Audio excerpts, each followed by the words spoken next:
5's Bob Jones kicks off our team coverage tonight. Bob, you are at one of the hardest hit areas in Medina County.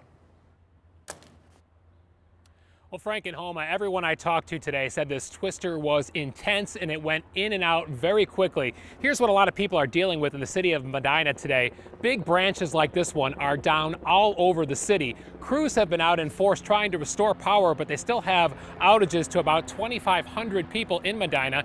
And take a look at this. This giant hemlock tree is down here on Broadway Street. There are big trees just like it all over the city on or near houses.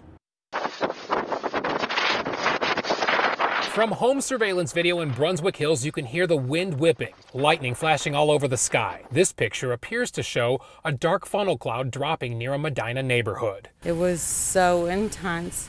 It was so scary.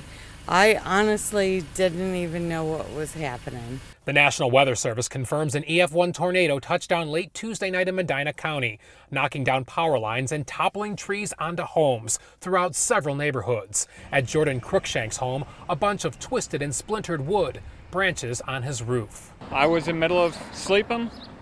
Just kind of sounded like a freight train come through the house and woke you up out of a panic and just kind of heard the hail right after that. And check this out. This trailer was actually on the other side of the RCO sales building, but the powerful storm tossed it over the roof, landing in a parking lot. There's damage inside the building too. As you can see along the roof line, looked like the roof got partially lifted as the storm came up. A huge hemlock came crashing down on Katie Morochek's 1877 Victorian home in Medina, knocking out a window, damaging gutters in the roof, and trapping her mom's car. Just wow. It's an impressive sight to see what nature can do. In Medina Township, several residents also cleaning up debris and downed trees. Patrick Conway was nearly hurt while trying to move his truck into the garage. A tornado warning went off on my phone, so I got out of my truck to get back in the house. And a big piece of siding came over, hit me in the head, actually knocked me over. The intense storm followed a northeast to southwest path, leaving destruction over a wide area. Crews continue to work to restore power to thousands in Medina County.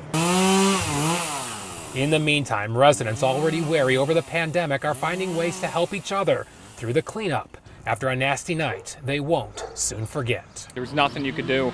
It just 1 minute here, 1 minute gone. It was pretty brutal. Bob Jones back out live for us. Bob, these powerful storms, they even affected the very neighborhood where you live.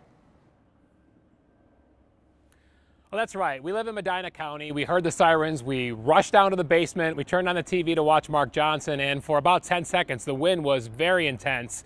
We did have some cosmetic damage to our home, and there was some downed trees and branches all over our neighborhood. Luckily for me today, while I was working, I had a 12-year-old son named Logan who was cutting up some of those branches for me. A lot of neighbors in that community are helping each other out tonight. It seems to be the theme of this month.